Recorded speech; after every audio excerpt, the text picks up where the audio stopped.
સ્ટારની કઈ કિંમત માટે વિધાન આપેલું છે એ સાચું પડે, બરાબર ને? ચલો, તો કઈ કિંમત માટે છે? તો અહીંયા આપણે આ રકમ લખવી હોય તો નીચે 21 છે ગુણ્યા, અહીંયા હું x લખું છું અને નીચે 189 છે બરાબર 1.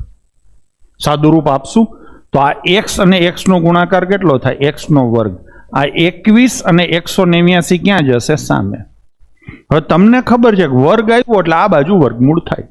હંમેશા બરાબરની સામેની સાઈડ ઉલટું થાય.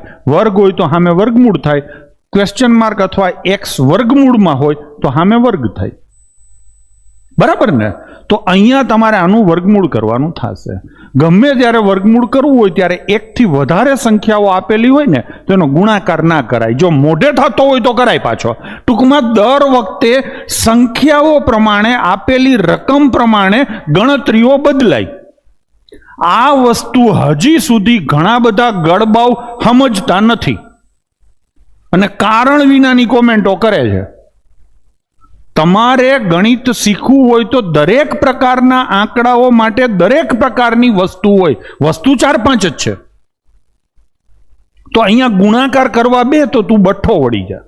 તો આને તોડવાનું થાય. 21 ફિક્સ છે એટલે આમાં 21 હશે ને હશે જ. તો આનો તમે કરો તો 21 ગુણ્યા 9 થાય ને? અને આનું મારે કાઢવું છે વર્ગમૂળ. કેટલું હેલું પડે? 2 21 બહાર નીકળે તો 21 થાય, 9 બહાર નીકળે તો 3 થાય. જવાબ આવશે 63, ઓપ્શન ડી. તો હવે આ શીખો. લકીરના ફકીર ના બનો. આંકડાઓ પ્રમાણે કેલ્ક્યુલેશનો બદલાય. સમજાણું ને? એટલે એ રીતે હાલવાનું હોય.